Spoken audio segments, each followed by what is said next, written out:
Yes, tell me about it, right? Yeah. Oh, you can come. Hello, everybody, and welcome to this panel conversation. Thank you for coming today and being here with us for this great conversation. Today, we're opening the first high-level panel of the Geneva Peace Week since the opening, Cultivating Cooperation, Environmental Challenges, and Opportunities in the New Age of Insecurity. My name is Guillaume Charron. I will be the moderator today. And with us, we have Ambassador Deike Potzel from the German Ministry of Foreign Affairs. We have Josephine Ekiru, who will join us online from Kenya, hoping that everything works out fine. And we have Dr. Kealoha Fox from Hawaii, and Yves Labor, who is a consultant on climate change and who is based in Geneva. I think this is probably one of the most interesting conversations that we're going to have today in this week. Climate change, as you know, is one of the multipliers of risks and amplifier of vulnerabilities. It's often depicted as such. And yesterday, we've had that conversation and the opening between peace building, human rights, gender, and health, and the challenges to the multilateral system that we see with the UN, the Charter, and so on. But climate change really, I think, in my view, is more than just an amplifier. It is the problem, the main stress on driving factors of conflict for the years to come. It's not just an amplifier and multiplier of risk. Others may have other views, but I'm convinced of this when looking at the inertia in the system. Every carbon emission that we produce today will actually start warming the planet only in 20 years' time. So today's reality in terms of conflict and climate change is not today, this day, but 20 years from now in many ways. And so that's the long-term view that we've got to think and to look at. In fact, this is an issue that the Geneva Peace Platform has looked at with the issuance of their white paper on the future on environmental peace building, which Annika here has copies if you haven't seen it. Otherwise, you can also find it online. It's more than advertisement. Having all looked at it, I think it's the compilation of the expertise out there on the topic. So if you want to know what's the alpha and omega on the topic, this is definitely the shortest document you can find on the topic. So it's a good document to look at. But I think that one thing that we've seen also where this long-term view, you've seen the danger of it, or we've seen it how recent events have precipitated time. It's what we've seen with COVID and with the Ukraine crisis, where we've seen all of a sudden the lack of preparation or the urgent need in terms of renewable energies when we're so dependent on external energy sources, and the challenge that conflict has on climate, access to resources, and so on. And so given all of these complex issues, I think it took the organizers quite a challenge to try to find panelists that would be able to sort of encompass that complexity of that picture. And I think they did a wonderful job, because on one hand we have government official to local actor, and we have community leader to civil society actor. So today I think we have a good panel, and without more, I will start presenting you, Ambassador Deike Potzel. You're the Director General of the Conflict Prevention, Stabilisation, Peace Building, and Humanitarian Assistance. It's a lot for one department, yes. But as we just mentioned, the complexity, I think it's reflected within that department in many ways. You previously served as Inspector General of the Federal Foreign Office, and you were last, I think, German Ambassador to Ireland, if I'm not mistaken.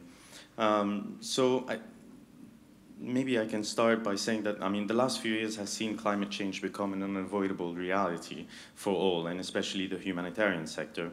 At the same time, we've seen a growing polarization dividing the international community. I suppose the big question is like whether our current geopolitical context has changed peace building and climate action. Yeah, thank you so much, and thank you very much for having me. It's a great pleasure to be here with this wonderful panel. It's great to bring us together, because I also am convinced that we need this type of conversation amongst each other very badly. To your question, I think really the current political environment, the context really aggravates the linkage between that you were asking for. The pandemic, you mentioned it already, climate change, energy, insecurity, the Russian war of aggression against Ukraine, also exacerbating the food crisis that we are facing, inflation, and it is all interacting. So the situation, the global situation, is really very dire. There's a lot of insecurity and anxiety. We know that.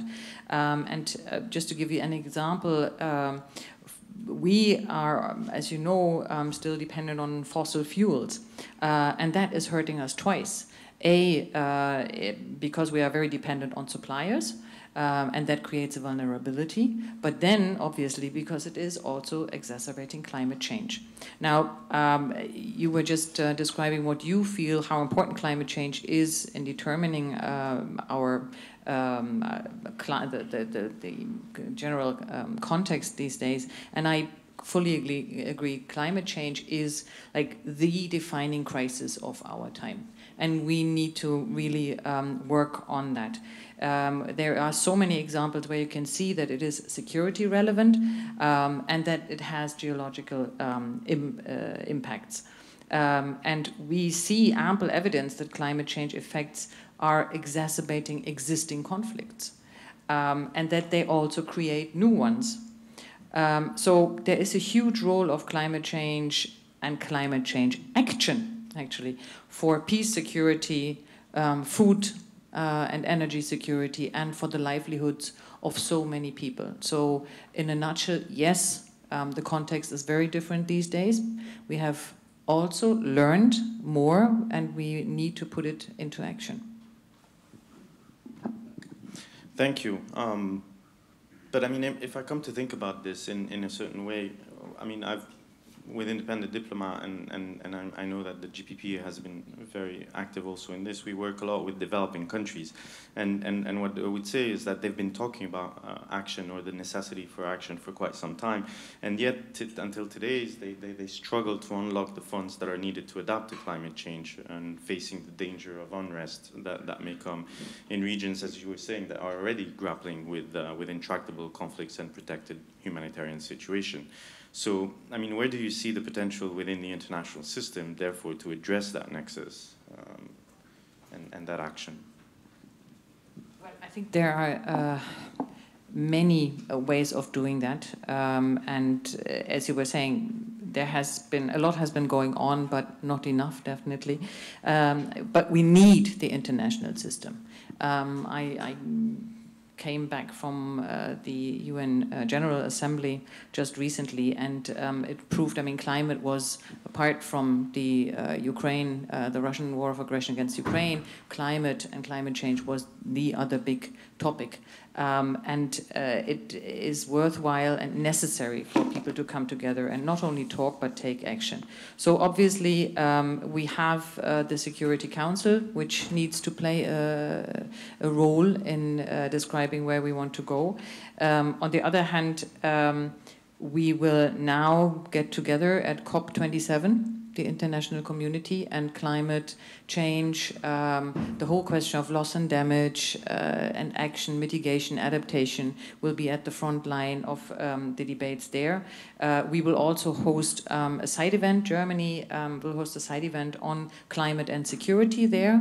And we are very certain that this is another possibility for people to talk about what is necessary. But then, as you rightly said, not only talk, but we need to get going and build on the strategies that are there. Now, there are a few examples where we have been doing that already, and I can go into detail if you want what can be done and what needs to be done. But like if we're talking about the UN Security Council, for instance, there's a group of friends, for instance, on climate and security. We co-chair it together with Nauru to advise basically also the Security Council on the link between, you know, peace and security and climate change. This group of friends now has 60 member states, so that is very good. There also is the climate and security mechanism, for instance, which we feel is also a helpful tool. It was founded in 2018 by DPPA, UNDP, and UNEP. And it is meant to analyze and address also the impact of climate change, for instance. And there are other examples where we can take action. We just had recently a climate and security conference in Berlin, bringing together people from all around the world. And we there launched the so-called Climate for Peace initiative, which now has 20 members, and we hope that many more will join.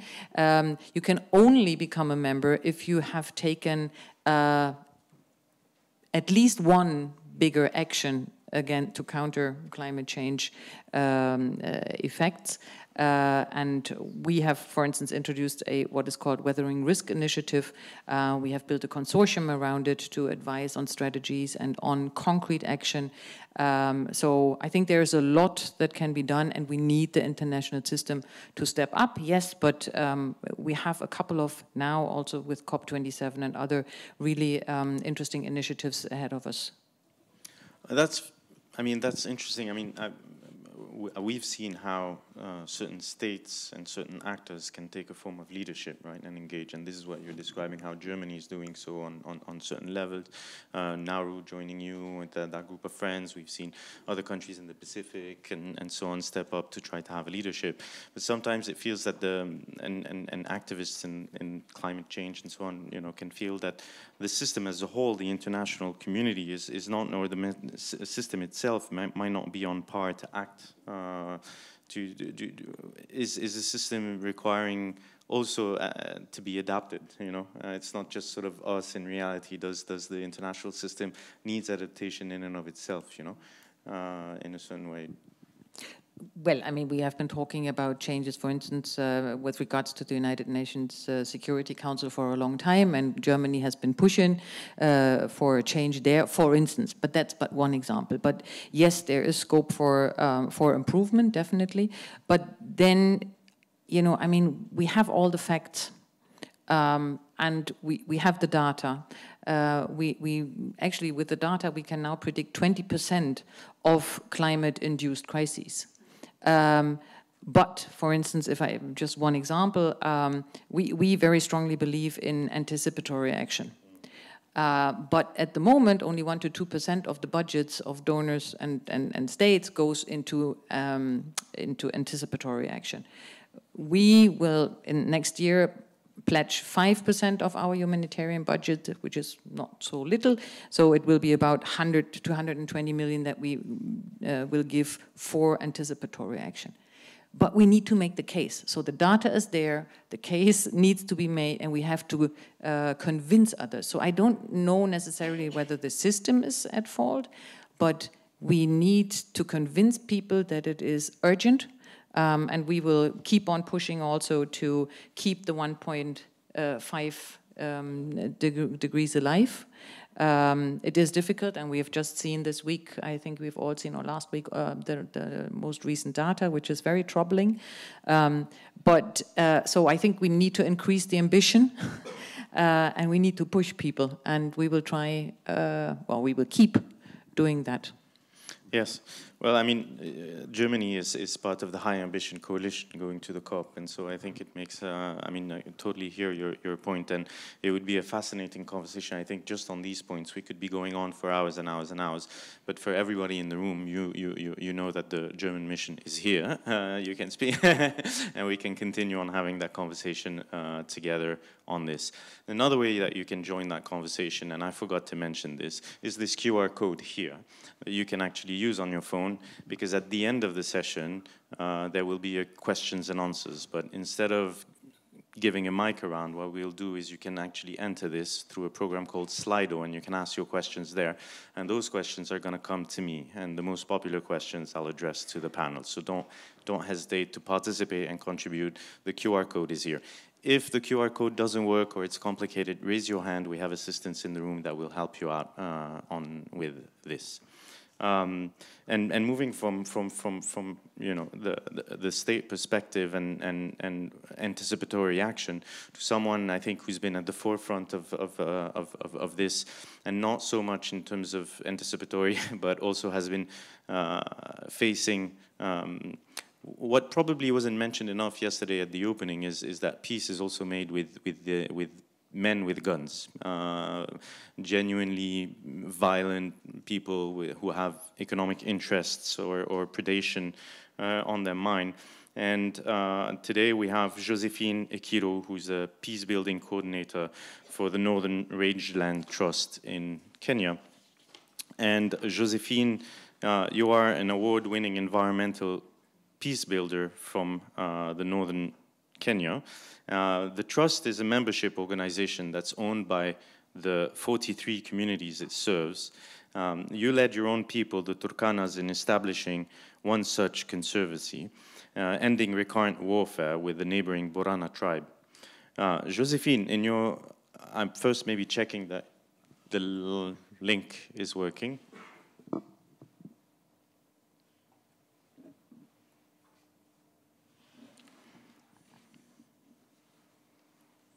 Yes. So, Josephine, in your life, have you seen you've seen firsthand climate change, and Kenya and the Horn of Africa has been battling drought, probably the worst one this year since 1981, and over 90% of the water sources have dried up. And as an environmental action, how can it be strengthened in those fragile contexts? Thank you, and I'm very grateful to be here. Yeah, I'll be starting by saying that climate change is being contributed. As well, we know that climate change is being contributed and caused by in different ways, and it's affecting people differently, even in gender, and also affecting us differently in the regions differently. And that means that solutions too will be in different levels and with different interventions. Because there are often many competing priorities and interests, and it can be difficult to get everyone on board with the necessary changes. But with the careful planning and execution on issues of climate change, I believe environmental action can be strengthened in fragile contexts. Because if you look at in our area today, in where I'm coming from, in Northern Kenya, as a person who is living in a fragile environmental such of ours in Northern Kenya, one is forced sometimes to revert to focusing your every day on survival. You don't have even the time, you don't have the luxury of being able to engage in global debates on climate change, because what we can do is coming together with our communities through the community conservancies model and in unifying voice with the government to influence and address the negative impacts of climate change on our people, recognizing that solutions remain in the global community irrespective of many situations, either be it wealth, boundaries, or politics. So in our communities, we were so, this issue of environment, climate change today, it is really in our areas today. I remember when I was growing up, everything was good. The environment was so good. We were enjoying, we drink the milk, we enjoy the environment, but things change and everything became violence, people fighting each other. But environment, we used environment to bring us together, despite the violent conflicts in between the communities in Northern Kenya.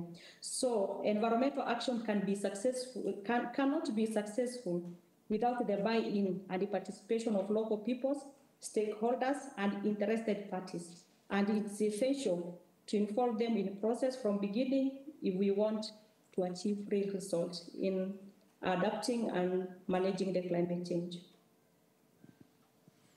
Thanks, Josephine. I think it's very telling what you've been describing about, how little time you have when you're at the forefront of climate change and in fragile context, and when you're caught between warring or competing groups for the resources that are there. But what you've described is an experience where you've managed to turn this around, right? And it's transformative in many ways. But then for actors such as yourself, what should be the top priority of actors to bring about peace there, and let alone make it sustainable? Yes, with the current situation, because climate change is has a huge dimensions. Others is affecting them naturally, like loss of natural habitats or scarcity of pasture or natural resources, change of weather patterns, drought, and everything. For us today in our region, us will be looking at rangeland management. 3 key things. Rangeland management will be my top priority, and also a common voice and a dialogue where people can be able to sit together, talk together, like this is the problem and how can we contribute to the solutions. If the pasture is the problem, if the water sources is the problem, what are we going to do? That common voice and dialogue. And the third one is about education. Because these three things, if the common asset of the rangelands is being managed, and the people are talking and communicating through common voice, and the children are being educated, this is a foundation for peace in our communities. Recognizing that is a multiple generational journey to achieve peace. And by doing that, you will have reached all target groups and all grassroots. So, and lastly, maybe the fourth one is synergies between actors and funding for peace building actors. Thank you. It's very interesting. Basically, what I keep is this notion of inclusivity and cooperation amongst all the parties to transform and co-share, basically, and co-responsibility of the resources is what I get. But at the same time, we clearly see that there are challenges, and the environmental peace building has limits, I suppose, but because some of the challenges are not specific to the community, right? You were saying the water scarcity is one that is an external factor, and so the question that we'd have is sort of what do you see are the opportunities as well as the limits to this kind of engagement, because then the limits and the opportunities are something that other external actors should be empowering, right? Thinking about what we talked about earlier with Germany and here in Geneva. Yes, thank you. In our region, I will say also, and not only in our region, maybe in the same environment where I'm coming from, across Africa or other nations, I will start with the opportunity. Now, the opportunities in this situation is that because of the situation today, we have what we call, in our communities in Northern Kenya, we have what we call the conservancy model, and through which it works for us. And it's a fairly sustainable, coordinated, and cohesive framework to address emerging and ever-changing environmental conflicts. And it is in my belief that where you have communities coming together through structured institutions, such as community conservancy model, anything and everything is possible. So the community conservation model or structures, that's a big opportunity this environmental conservation gives us, or environmental peace building is giving us. The second one is there's so many benefits to this, like collaboration. It can help build trust and open communication channels. It can also help identify shared values and priorities and create opportunities for cooperation. among the actors, communities, internationally, regionally, or locally. And also through the other opportunities that I saw, and we really feel it is there, is like for us, through environmental peace building, people have now valued and focused in environmental conservation, which is an opportunity. Environmental conservation, it has become a uniting factor. That means there is appreciation of nature, and in its restoration of nature or adaptations and mitigation measures for climate change can be achievable because people already have embraced this environmental conservation. That's a big opportunity that I've seen. So, and at the end of the day, the world should make environmental conservation a priority as adaptation and mitigation measures for climate change. On the side of limits, what are the limits? I can say climate change still remains a limit because of persistence, droughts.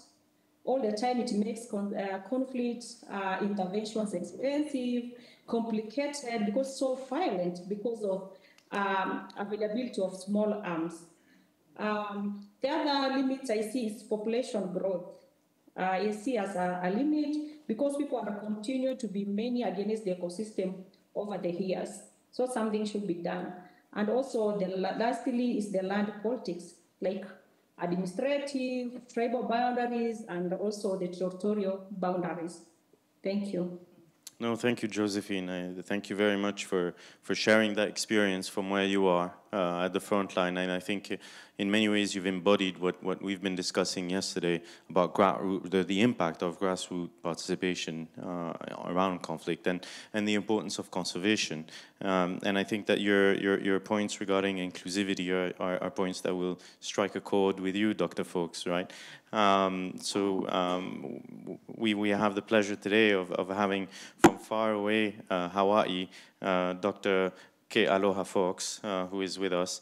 You've been working for a long time on healthcare issues, and you have many hats, but I think the common thread around all of this has always been the richness and the power of indigenous or local knowledge in the work, and in it bringing innovation and collaborative solutions from business to even policy making. And you are now president of the Institute for Climate Peace, which its objective is to advance effective and inclusive processes to build peaceful and climate resilience future. Dr. Fox, the Pacific has been at the front line of climate change vulnerability for so much that the region has been driving ambition even before Paris. And now it looks like the rest of the planet is catching up with our reality in many ways and catching up with the realization of what's at stake. In your views, what are the prospects of the current crisis to hasten mitigation and adaptation action? And now I can sit back next to you. Yes, come sit back down. First, thank you for warmly welcoming me and for everyone in the consortium for inviting me to be a part of this convening here in Geneva. It's been really wonderful to be able to share and listen.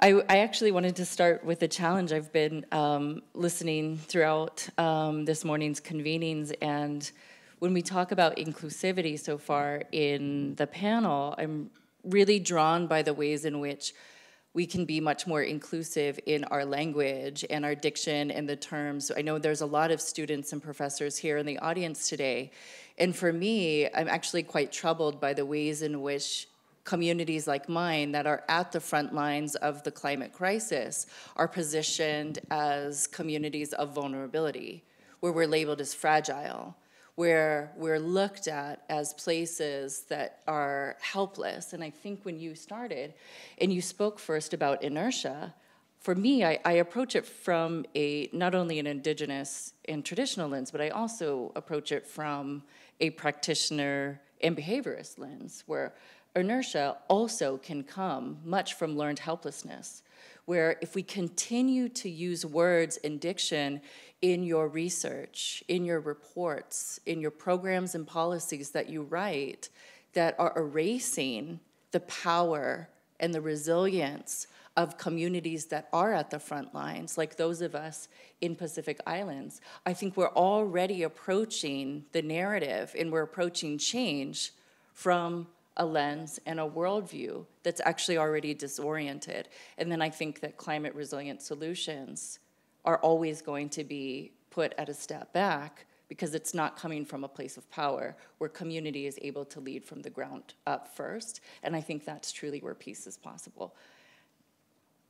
I know we went probably a little bit left, but I couldn't help but bring that forward today as I've been listening and going to the panels, and I was able to catch a little bit of what was shared on social media in yesterday's opening as well, too. And I think that this needs to be a critical point of the dialogue when we have learners in a place such as this, where we should be educating the rest of the world in how do we position climate solutions and the ways that actions should really be driven.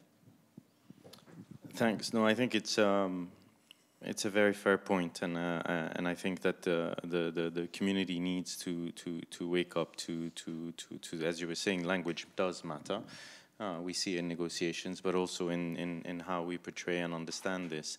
And I think that the vulnerability can be transformative as well. I mean, we've seen the Pacific actors and others actually step up and become actors of change, and really drive this. And I think that it helps very much transform the policy and the discussions.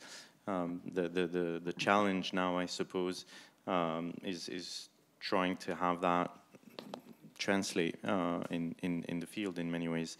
As you know, like the international community has allowed many intractable conflicts to fester, and new conflicts are on the rise, so the challenges are growing. And the current system seems to be scrambling and fighting for the resources as the business as usual, if I can put it that way. So transformation is not really happening at the pace that we wanted to see. So that's another form of inertia, different from the one that I had mentioned. But is the environmental peace thesis maybe then too optimistic? I personally think that we need optimism. I think we need hope. I think each and every day we are inundated with a heaviness of how steep the stakes are. I mean, I think the ambassador spoke to many of those that are the reality of every single one of the places that each of us call home, and every single one of the places that I think we are all committed to in our missions and our vision and the works that we're trying to advance.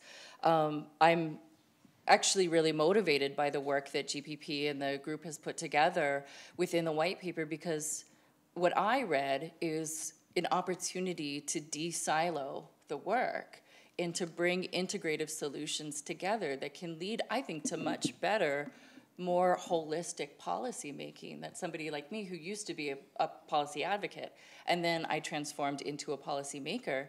You need these documents. You need these pillars of work that you can then operationalize back home with your team. And so those teams need optimism and hope too, just as much as all of our communities on the front lines need to have that as part of the wins and the gains that we're making with these investments. And I hope that these types of pieces of work do result in much more increased investment into environmental security, into, peace building and conflict transformation. Right. Yes, it made me think of a French idiom, which is particularly hard to translate here, but it says that basically optimism is of action, and pessimism is more of a feeling or a humor. And so I think, we need, as you were saying, that optimism for action. And for stepping outside of our comfort zone. But at the same time, in talking about comfort zone, we realize that many actors, many of us are. The problem is the structure at which we can engage and do that action. More often than not, us in the West have been reliant on a state, welfare state, protection for protection, and so on. In an environment that is increasingly difficult to feel protected or recognized by that state, right? Others in other regions feel that the state has been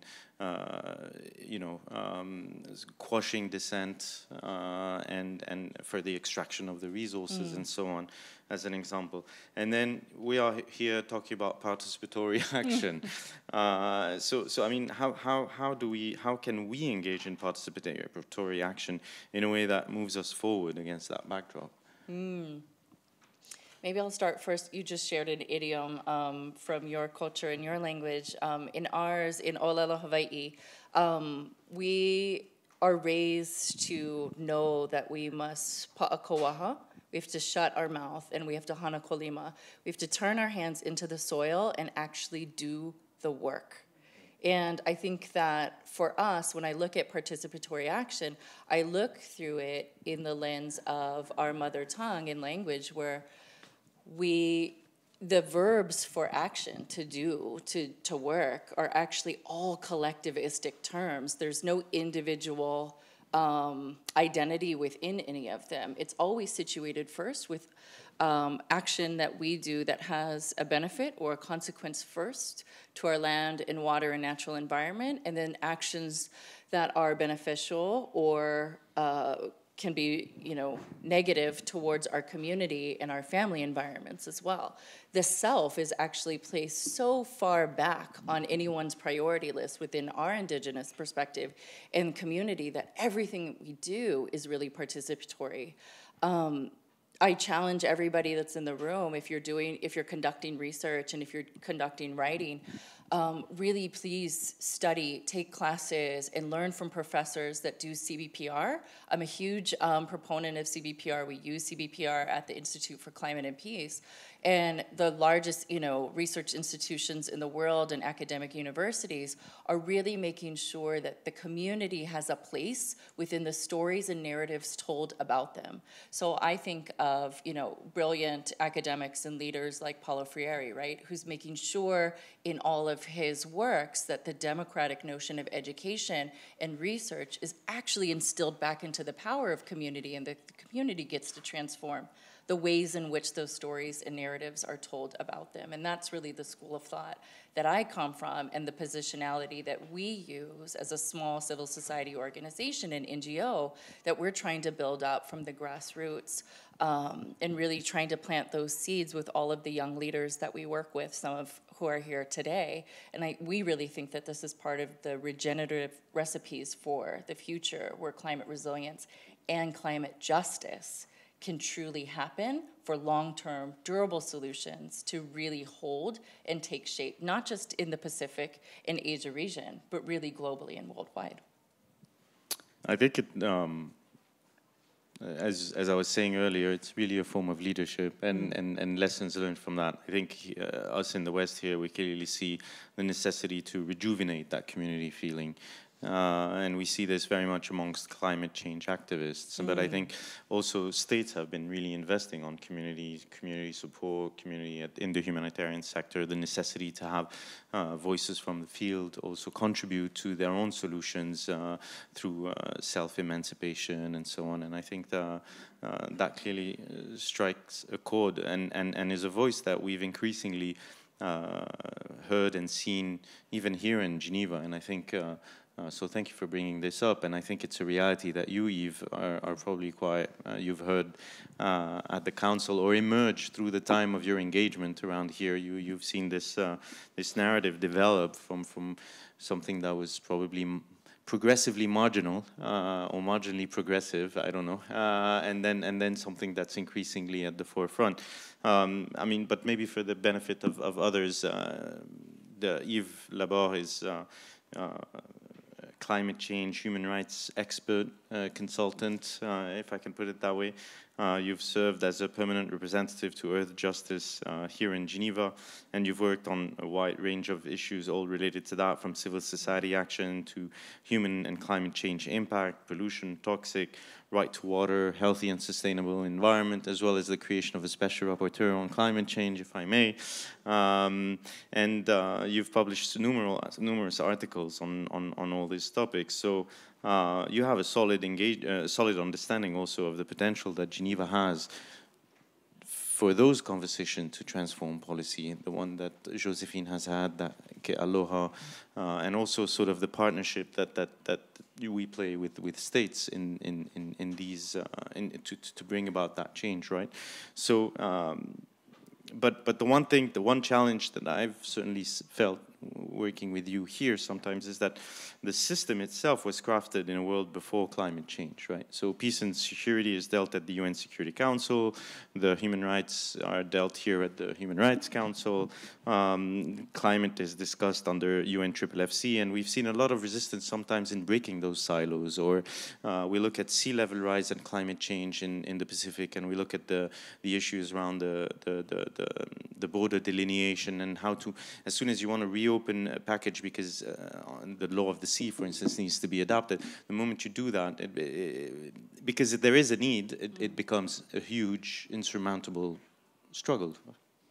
So I mean, if you have thoughts on you know, how, whether there is a place now for this within the multilateral system to channel all of this, and how it would be.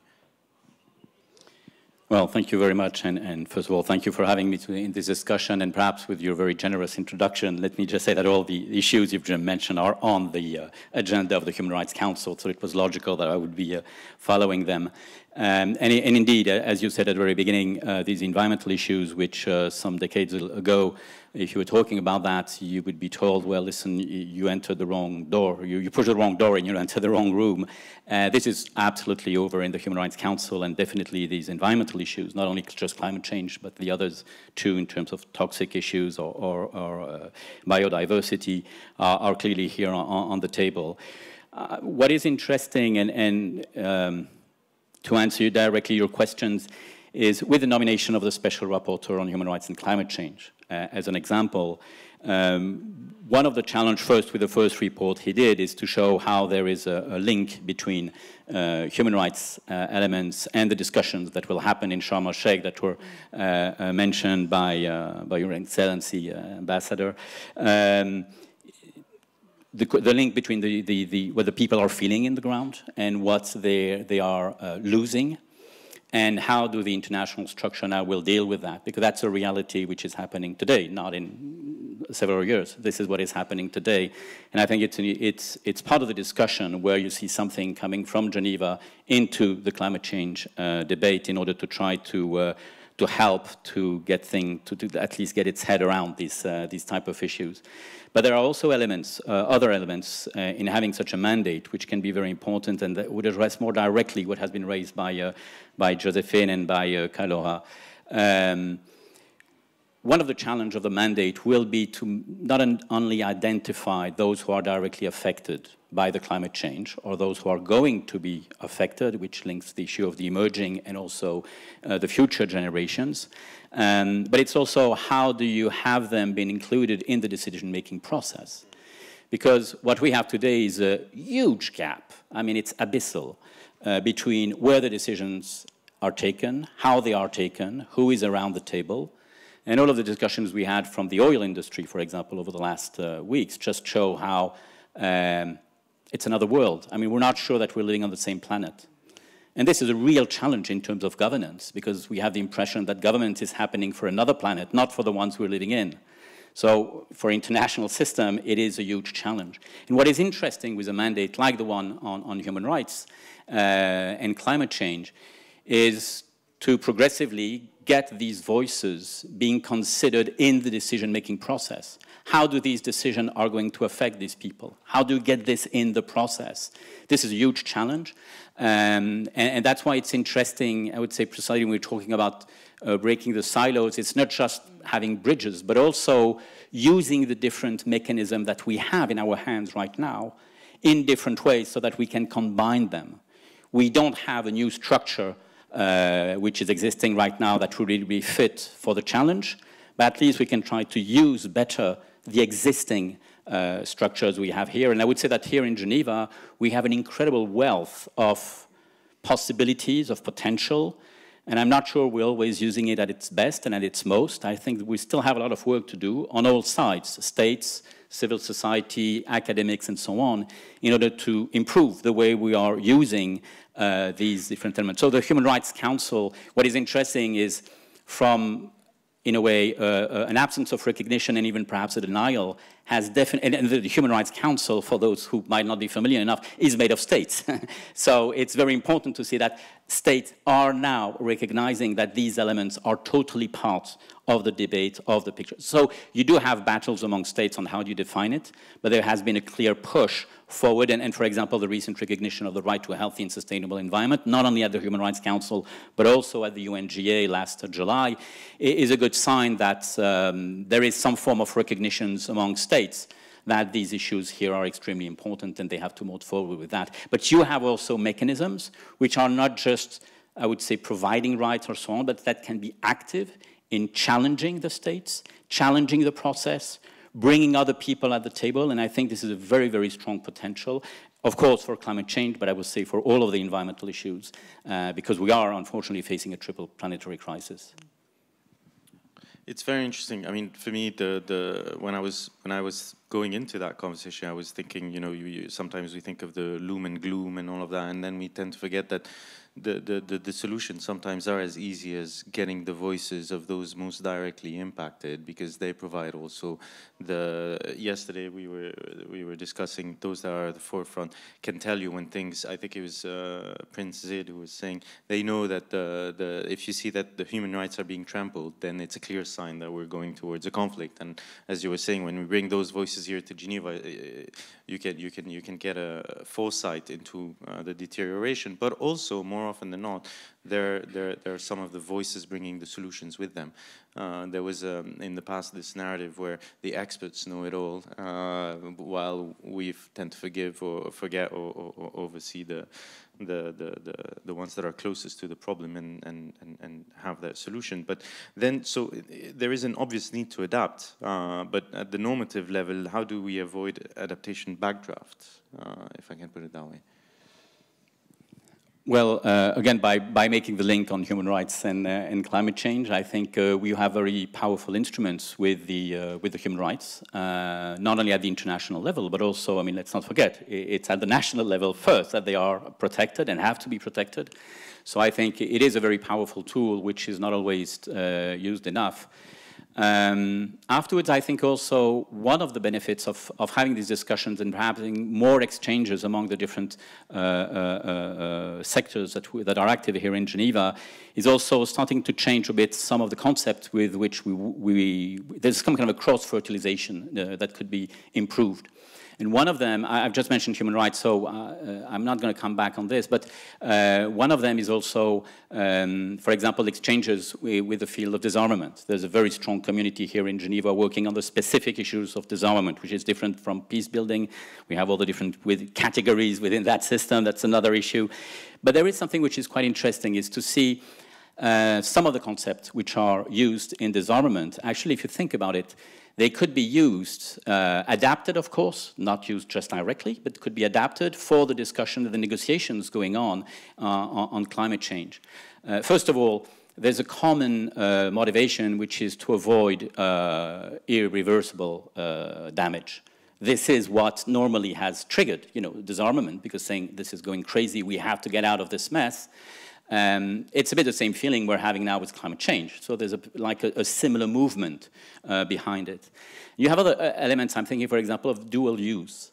The fact of dual use, and dual use is not only a definition, but it's also a know-how and methodologies in order to see how we identify the fact that a number of civilian activities can also directly fuel into conflicts. And then when you're talking about disarmament, how do you evaluate how the other countries are precisely using this? So you have experts going and looking at industrial activities, whether they could be suspect or not. These type of elements could be very interesting when we're thinking about just transition, because fossil fuels are also for dual use. I mean, a number of people, including probably all of us here in this room, depend on getting fossil fuel quickly today. We hope that it's not going to be the same in the future, and that's why, for example, we should get rid of that. But in the meantime, we do have a number of people depending on it. How do you deal with this dual use of these type of fossil fuels? And how do we develop a methodology? So, and this is not a discussion we have as such in the climate change discussion that's going to happen in COP27. And all the question then the importance of international cooperation to make sure that you do have this, checks on who's doing what, and so that you can develop a trust relationship. Right now, there is no trust relationship within the climate change discussions because not everybody has the feeling that we're all on the same boat. We still have, for good reasons and legitimate reasons, a number of the actors are feeling that they're going to be the losers and that's it. So you go there trying to see how can I make sure I won't get tricked. And so that's where we need to get out of this because this is bringing the COP, the climate change negotiations close to a dead end if we continue like that. So I think, for example, here in Geneva, and this is just a proposal, but that could be a possibility to try to rethink part of these discussions on the basis of experience that has been gained in disarmament. I'm very aware that right now disarmament is not going through a very successful and easy phases. On the other hand, we do see that some of the fundamentals of disarmament and nuclear power games are still there. I mean, some red lines have not been crossed yet. So in a way we see, and we hope they will never will, but it shows that they are there. We can't say, oh, they just don't exist. That's not true. We can see them at play. We're checking every night, every evening on the news whether they haven't been checked, crossed during the day. So we see that they do have a value, they do have a very strong importance, and I think in the field of climate change, we're basically facing more and more exactly the same type of difficulties. And that's where it's interesting to see that climate change, disarmament, and human rights all have a play into that, because precisely when you see what are the impacts on people of these climate change and of these environmental effects, well, of course, we definitely have to do all we can to avoid irreversible damages. Thanks, Yves. And if I can use your presentation to actually open the Q&A session with the public, I've received the questions that you voted on and presented, and you can still keep them going. We have still about 20 minutes or so. And so I'll segue, because one of the questions, I think, it was building on initially on your remark, Ambassador, but is in the same vein, which is on climate change and security at the UN Security Council. Do you see space to bring the private sector in the conversation in New York? And if so, and if yes, how? Yeah, that's a very good and very important question. I think, well, I'm not so sure about how to bring them into sort of the debate in New York at the table, but I mean, there are a lot of people, not only in New York, but in Brussels and, also in Geneva, who join the conversation from the private sector. And we need the private sector, obviously, at the table as well. I think what we also need to do is to, how should I say, train, teach, whatever, tell them, the private sector, about the repercussions or the effects of, for instance, their investments and what they do and how they do it. And it's interesting that this question is coming up because we've just had 2 weeks ago a conference in Berlin on innovative peace financing. And the idea is, first of all, we launched a study, and the study then proved that not every, I don't know whether that is surprising people, but it did surprise some of the people from the private sector that not every investment is actually peace positive, but that there are negative consequences to quite a few of them.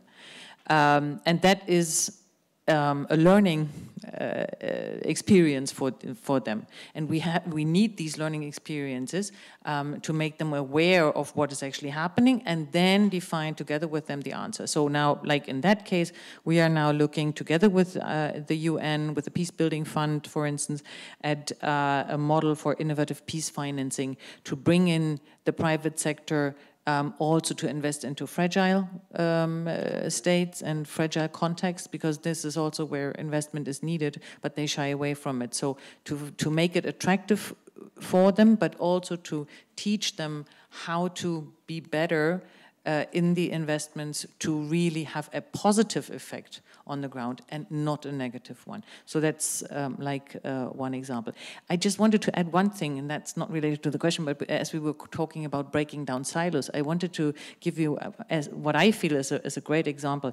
With this new government, our new foreign minister, Mrs. Baerbock, she brought in a new Secretary of State, Mrs. Jennifer Morgan, who used to be the head of Greenpeace. And she is now responsible for foreign climate policy. So that's an example, I think, a good example, how state and other actors can break down the silos. And maybe it's something that, I don't know whether that exists or how that exists in other countries as well, but it's, I think, a nice example to bring different actors together. No, that's a good point, and always motivating to see. I think I'll have one example that's similar to that. I've seen also how in France, for instance, they created a ministry of transition, economic transition and climate change. But in the Marshall Islands, I work a lot with the Marshall Islands. Instead, every ministry has climate change as its priority number one. And that's also a way of breaking the climate. So you don't have one that is siloed from the others. They all have that as priority number one. And so when you engage with any ministry, they know what we're talking about and what they're doing or not able to do as well, as some of that is the challenge for the vulnerable communities. And so building up on the rest of the questions, and I think this segment will be a bit more erratic as they don't have a continuity with each other. But I'd like to go to you, Professor Ekiru. If the online is still working, bringing the technical guys to their attention. Yes, great. So how can top-down initiatives by the international community most effectively support grassroots ones?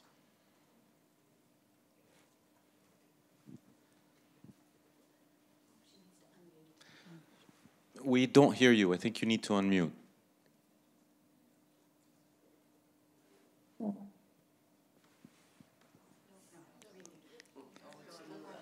Again, just press it once, gently. Perfect. Okay, thank you. Sorry for that. Yes, there are those international bodies that I've been talking about all these good things and how to help people, talking about climate change in terms of policies, agreements. This needs to be communicated back to the communities. Because are they really aware of the international policies or national policies, the local communities? So one, we need to look at the ways we can communicate back to the communities. Number two is the same. We need to support the government, local governments also, to take lead on these issues of climate change or in doing every project in these societies. And also, we need also to connect with the local organizations that are working within these regions or across these countries that are affected by the climate change. The other thing is it should be, climate change should be a cross-cutting issue. It's something which is we need to put it in all levels. In terms of education also, can this agenda of climate change become can be mainstreamed in all levels, like in education levels, so that children can learn about it and be part of the solutions also. We need those such kind of supports and also things we can be able to do. Thank you. Thank you, Josephine. I have another question which might be relevant, I mean, that is relevant to you, and I don't know if you want to answer it or others want to pick up on this also, but is do you think that water can be one of the answers to the peace problem, and how water can be an instrument for peace? Yes, water is essential. And currently, for example, if I give you about our regions, people are still, people fight over water points. From where I'm coming from, our conflict for 10 years was just conflicting over pasture and over water points, because water points were so few. And through the initiative of the Conservancy, we were able to share the little one. But even to date, because currently we're experiencing a severe drought, and we want to look at water for peace, because people are really suffering. There's no water. Like in one conservancy, we have only one water point. But we have seen it, one of the projects working recently, where 3 communities were fighting together, and water point was built there. And today, the 3 communities are living together. So water, yes, I can say yes, water is essential for peace. Thanks, Josephine. Anybody else on that topic? I come from a place where the water has run dry. The community that I live in, raise my son, and is referred to as Ho'ai'ai, and that's actually the name of the river that's been diverted from our community and has been replaced with polluted new hydro systems that have a lot of toxins in it, so we can't actually drink the water from our taps. The word for water in our culture is the same word for wealth. The word for water is vai, and it's the root of Hawaii and the ways in which our islands have been birthed from the water itself. And to know now that I come from a homeland that is labeled through all of this research and data and science, and through our own ability to kilo and observe our natural environment and surroundings, as one of which is in severe drought and no longer has these waters, I think first and foremost of what is truly at stake and what's truly the risk of all that we will lose if we don't continue on this path. And I believe that water is one of the greatest resources that can bring all of us together to make clear and decisive action for each one of us and the communities that need to make sure that the waters that we have are able to run and flow once again, and that they're safe and drinkable for everyone in the community, not just some. Thank you, Doctor, on this. I think when we started, you and I had a sort of a side conversation. It reminded me of it, and I'd like to actually take my privilege of being the moderator to ask something a bit to you. So I would like to know in this room who has experienced drought. Raise your hands.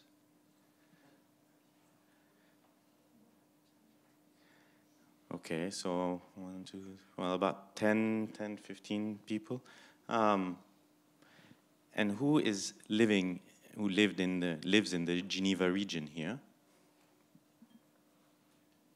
A bit more, right? Mm-hmm. Do you know that we've been in a drought in Geneva for the last 5 years? A severe drought. Do you know that we've lost over 10% of our trees in the forests surrounding the Geneva region? It's sobering, isn't it? But it shows you the validity of all those statements. And speaking, if you spoke to people who are working in the forest industry in the area, or looking at the rivers that drop into the Rhône River, La London, and all the others, they're acutely aware of this. We need these voices to come here. We often think of the glaciers, but not enough of those situations.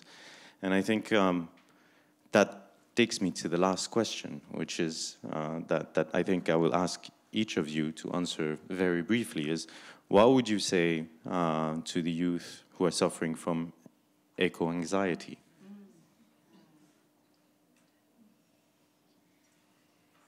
And we'll close with that optimistic note.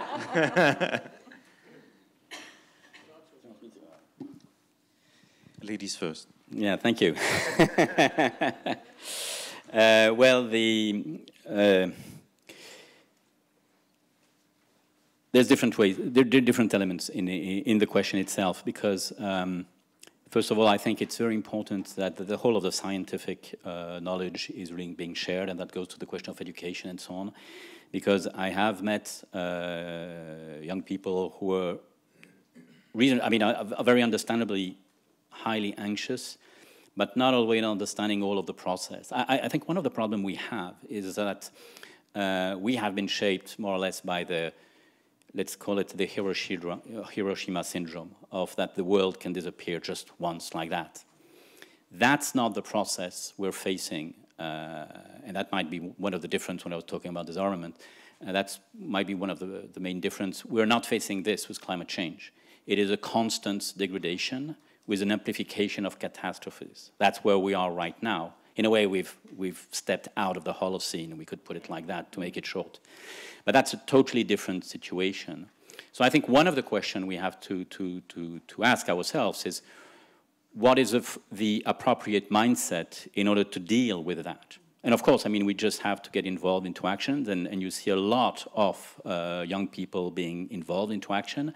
And I think probably what is lacking is a proper place where we can have this type of discussions with the public, and more generally speaking, because it's very left to the most activist groups, and that's where they have their own discussions. And then if you look still in some of the debates in too many parliaments, it is still some way a bit of a denial of what are the real consequences. We don't deny it as bluntly as we did before, but still saying, well, we'll see. We have many other issues to deal with and so on. So there's a lack of possibility to talk about these issues and see what are the different possibilities to get out. Basically, I would say that today, if we again go back into the UN setup, the UNDRR, the disaster risk reduction, should be central. And I would say actually in all of the governments, you should have a very important unit where you look at these issues, where you do the anticipation. And some scholars have also proposed that actually you should have a number of people who are professionals paid in order to look at the worst case scenarios. Because of course we can, just talk about it like that, and we just have then a very bad feeling, and then we get a drink and try to forget about it. But there's a number of catastrophes have developed because you have accumulation of very negative elements. Now, of course, we have to anticipate this. And then when you anticipate, you think, what would be the best answer to do that? So, and if ever you have a professional place, and probably with academics, where a number of these scenarios can be exchanged, challenged, discussed, and so on, that can help to think, okay, we are in a bad situation, but we're looking at it forward. We're really looking at in the eyes.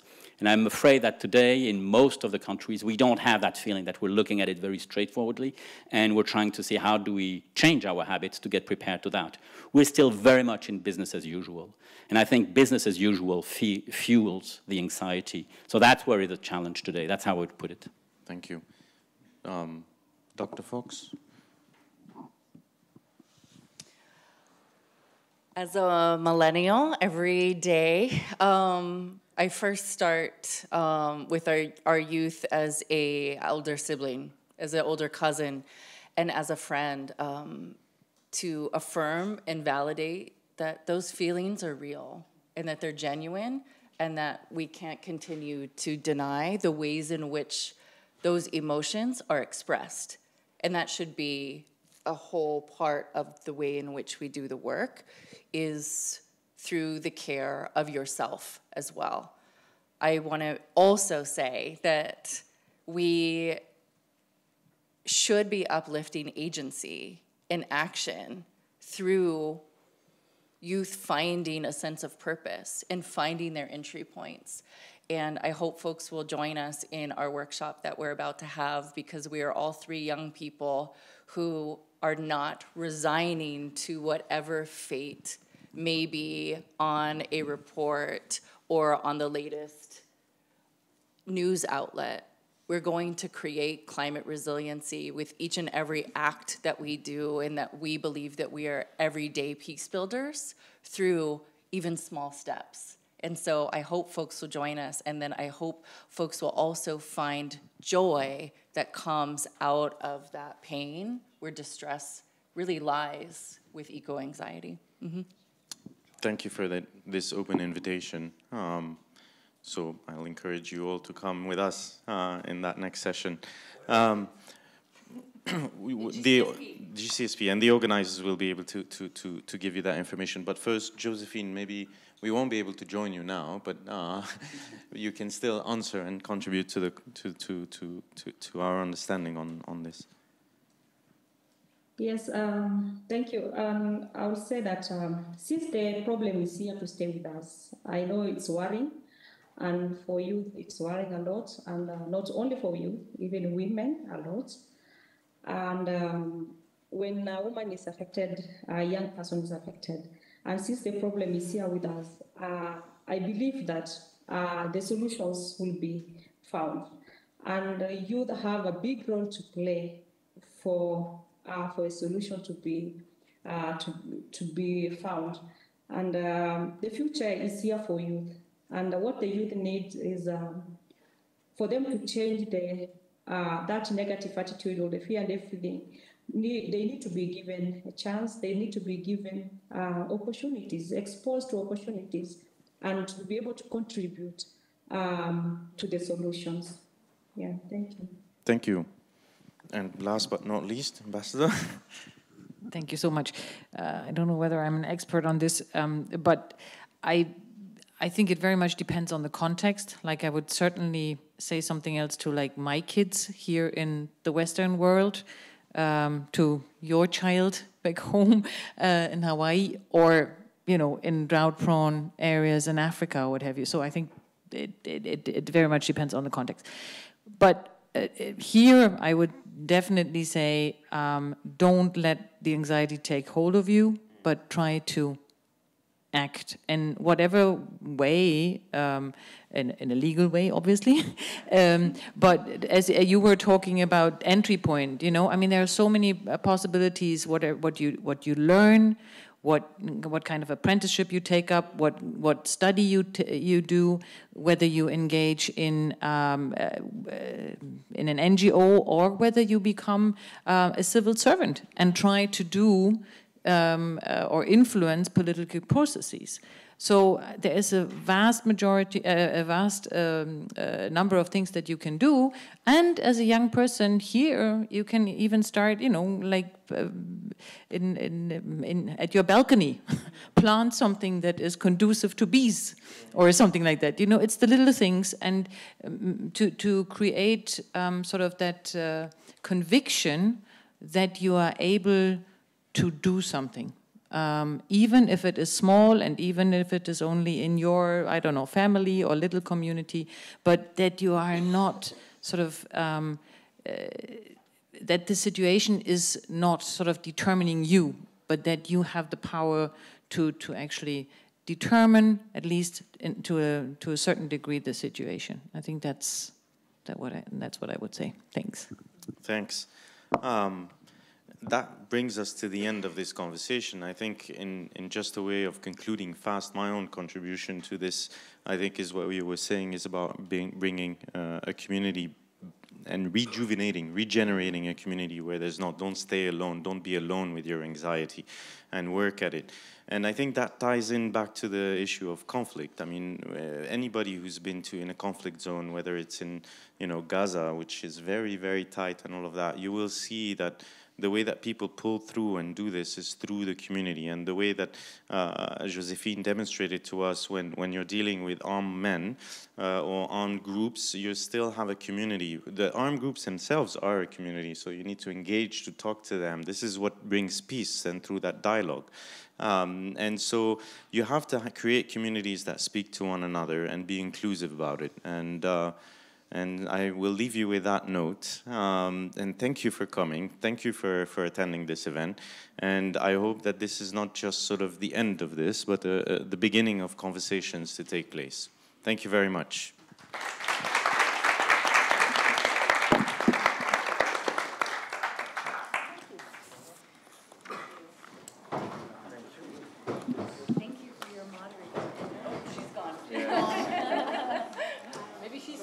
I know, maybe. It's a pleasure to meet you. I'm going to go and run to the next building. I'll give you my contacts. Please do. I will see you. Yes.